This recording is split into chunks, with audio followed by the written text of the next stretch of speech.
Morning students, today we discuss about the defects. आज हम defects के बारे में बात करेंगे। तो देखिए, डिफेक्ट्स क्या होते हैं आपके।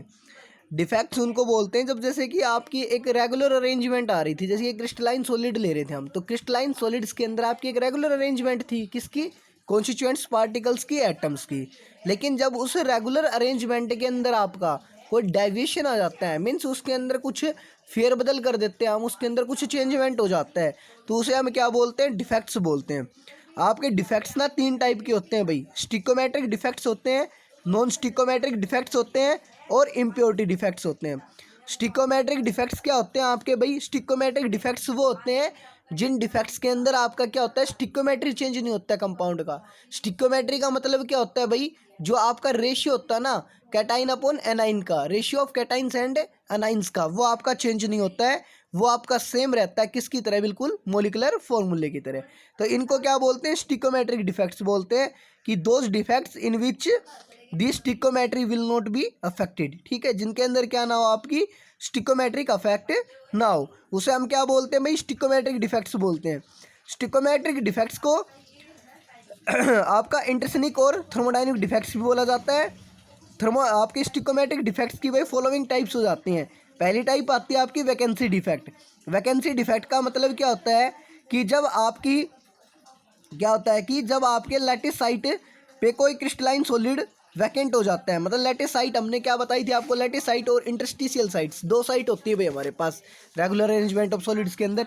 जो आपको ये सफियर्स दिखाई दे रहे हैं ना भाई, ये गोल है, जैसे कि ये पॉजिटिव वाला, ये बी नेगेटिव वाला, ये जो स्फीयर्स होते हैं इनको तो बोलते हैं भाई लैटिस साइट। पता है था तुम्हें क्रिस्टलैटिस के अंदर?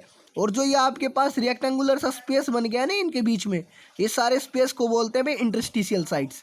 तो वैकेंसी डिफेक्ट क्या होता है भाई आपका? वैकेंसी डिफेक्ट वो होता है जब आपके लैटिस साइट के ऊपर से कोई क्या हो जाए, आपका आयन मिस हो जाए, आपका आयन वहाँ से चला जाए, तो उसे से जो डिफेक्ट क्रिएट होगा उसको हम क्या बोलेंगे? वैकेंसी डिफेक्ट बोलेंगे। इंटरस्टिशियल डिफेक्ट क्या होता है? जब आपका कोई भी कॉन्स्टिट्यूएंट्स पार्टिकल कहाँ जाता है? अपनी लैटिस साइट को छोड़कर इंटरस्टिशियल साइट के ऊपर आ जाता है, तो उसे हम क्या बोलते हैं भाई? इंटरस्टिशियल डिफेक्ट बोलते हैं। अब आते हैं आपके इंपॉर्टेंट स्कॉट की डिफेक्ट एंड फ्रैंकल डिफेक्ट, जो आपके एग्जाम के अंदर आते हैं। स्कॉट की डिफेक्ट क्या होता है? कि इस डिफेक्ट के अंदर आपके जो equal number of cations and anions होते हैं, मतलब जैसे कि जितने भी कैटाइंस जाएंगे ना रेगुलर अरेंजमेंट में से, उतने आपके एनाइंस बाहर हो जाएंगे उसकी स्ट्रक्चर में से।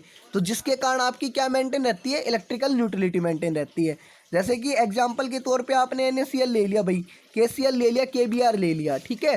तो देखिए इसके अंदर क्या हुआ, जैसे कि हमने ये एग्जाम्पल लिया हुआ आपके पास स्टिकोमेट्रिक डिफेक्ट का। तो इसके अंदर देखो आप A positive B negative, A positive B negative, A positive, ऐसे अरेंजमेंट थी। तो आप सेकंड लेयर के अंदर देख रहे हो कि यहाँ पे A पॉजिटिव कैटाइन मिस हो गया, और आप फोर्थ लेयर के अंदर देख रहे हो कि यहाँ पे B नेगेटिव एनाइन मिस हो गया।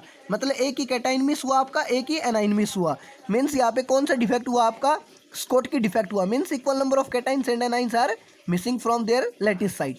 उसके बाद कंडीशंस और कंसिक्वेंसेस आपको खुद पढ़ने हैं।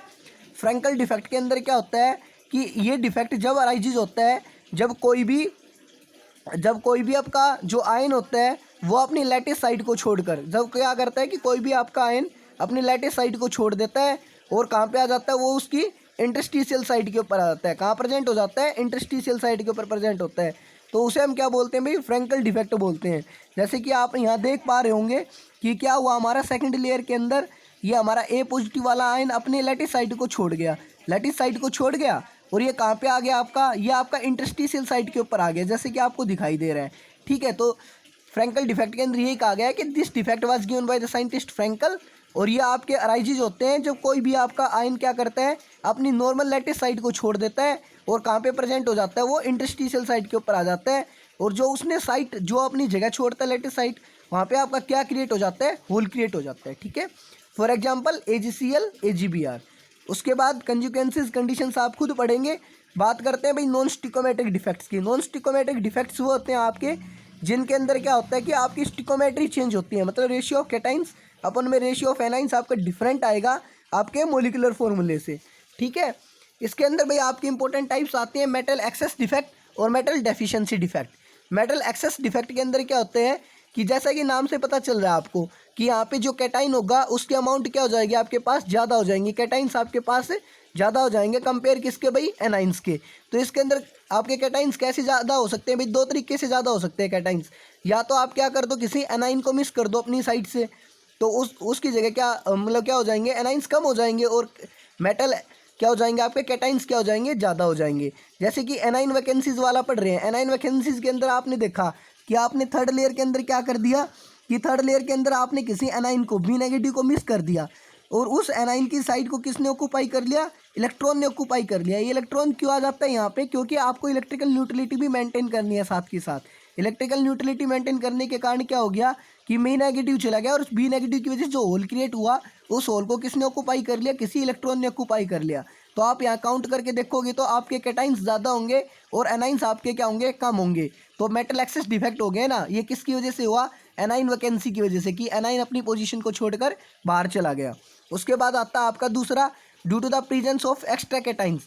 जब आपका क्या हो जाए कि आपका कोई कैटाइन आकर, कोई एक्स्ट्रा कैटाइन, जैसे कि पहले से सारे फिल हैं आपके, पहले से रेगुलर अरेंजमेंट थी, लेकिन कोई बाहर से और कैटाइन आकर कहाँ प्रेजेंट हो जाए, आपके इंटरस्टिशियल साइड के ऊपर। जैसा कि आपको भी दिखाई दे रहा होगा, इस ए पॉजिटिव ने क्या किया, जैसा कि आपको भी दिखाई दे रहा है कि ये ए पॉजिटिव आ गया कहाँ पे, इंटरस्टिशियल साइड के ऊपर, ये एक्स्ट्रा कैटाइन था।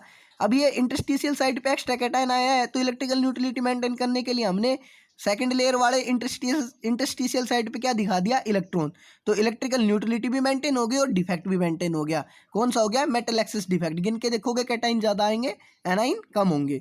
उसके बाद क्या आता है, एफ सेंटर। एफ सेंटर क्या होता है कि F centre refers to electron entered in anion vacancy in crystal lattice in order to maintain electrical neutrality. जैसा कि हमने आपको एनाइन वैकेंसी वाले के अंदर बताया था ना, कि आपके एनाइन के जाने की वजह से क्या हो जाता है, वहाँ पे होल क्रिएट हो जाता है। तो इलेक्ट्रिकल न्यूट्रलिटी मेंटेन करने के लिए उस होल को कौन ऑक्यूपाई कर लेता है, आपका इलेक्ट्रॉन ऑक्यूपाई कर लेता है, उसे हम क्या बोलते हैं, एफ सेंटर बोलते हैं। दूसरा क्या होता है आपका, मेटल डेफिशिएंसी डिफेक्ट। हमने पढ़ा पहले मेटल एक्सेस डिफेक्ट, अब क्या पढ़ रहे हैं, मेटल डेफिशिएंसी डिफेक्ट पढ़ रहे हैं। तो मेटल की कमी होगी, ये भी दो तरीके से हो सकती है। या तो क्या हो जाए, उसमें एनाइन वैकेंसी हो रही थी, इसमें क्या हो जाए आपकी कैटाइन वैकेंसी, कि कोई कैटाइन अपनी पोजीशन को छोड़ के चला जाए। जब आपका कोई कैटाइन अपनी पोजीशन को छोड़कर जाएगा तो वहाँ कौन सा आपका डिफेक्ट राइज हो जाएगा, मेटल डेफिशिएंसी डिफेक्ट राइज हो जाएगा। या फिर उसके बाद क्या होता है आपका, जैसे कि आपने एग्जाम्पल ले लिया भाई, यहाँ पे आप देख पा रहे होंगे कि आपका कैटाइन यहाँ अपनी पोजीशन को छोड़कर चला गया, लेकिन इलेक्ट्रिकल न्यूट्रलिटी मेंटेन करने के लिए वही क्या कर दिया कि हमने थर्ड लेयर वाले एटम के ऊपर 2 पॉजिटिव चार्ज कर दिया कैटाइन के ऊपर, ताकि इलेक्ट्रिकल न्यूट्रलिटी क्या रहे, मेंटेन रहे हमारे। उसके बाद दूसरे किस तरीके से हो सकता है कि आपका कोई एक्स्ट्रा एनाइन आ जाए, कहाँ पे, इंटरस्टिशियल साइड पे। जैसे वहाँ एक्स्ट्रा कैटाइन आ रहा था, तो अब की बार क्या करेंगे कि जो एक्स्ट्रा एनाइन आया है उसकी इलेक्ट्रिकल न्यूट्रलिटी मेंटेन करने के लिए आपने फिर से क्या कर दिया, कैटाइन के ऊपर चार्ज को इंक्रीज कर दिया, ठीक है। उसके बाद डायमैग्नेटिक सब्सटेंस वो होते हैं जो मैग्नेटिकल फील्ड के अंदर क्या होते हैं, रिपेल्ड होते हैं। पैरामैग्नेटिक सब्सटेंस वो होते हैं जो आपके मैग्नेटिकल फील्ड के अंदर क्या होते हैं, अट्रैक्ट होते हैं। फेरोमैग्नेटिक सब्सटेंस वो होते हैं जो आपका फेरोमैग्नेटिक, जो क्या होते हैं, यूजली लार्ज पैरामैग्नेटिज्म दिखाते हैं, मतलब वो ज़्यादा स्ट्रॉन्गली अट्रैक्ट होते हैं मैग्नेटिकल फील्ड के अंदर। एंटी फेरोमैग्नेटिक सब्सटेंसेस क्या होते हैं, या तो वो पैरामैग्नेटिज्म होंगे, पैरामैग्नेटिक बिहेवियर को शो करेंगे, फिर किसको, फेरोमैग्नेटिक को। किसके ऊपर डिपेंड करता है, नंबर ऑफ अनपेड इलेक्ट्रॉन्स के ऊपर। उसके बाद क्यूरी टेम्परेचर। क्यूरी टेम्परेचर क्या होता है, the temperature at which A ferromagnetic substance lies it's ferromagnetism losses it ferromagnetism. जब क्या करता है कि कोई भी फेरोमैग्नेटिक सब्सटेंस अपनी फेरोमैग्नेटिज्म को लॉस कर देता है, उस टेम्परेचर को हम क्या कहते हैं, और क्या बन जाता है वो पैरामैग्नेटिक, तो उस टेम्परेचर को हम क्या बोलते हैं, क्यूरी टेम्परेचर।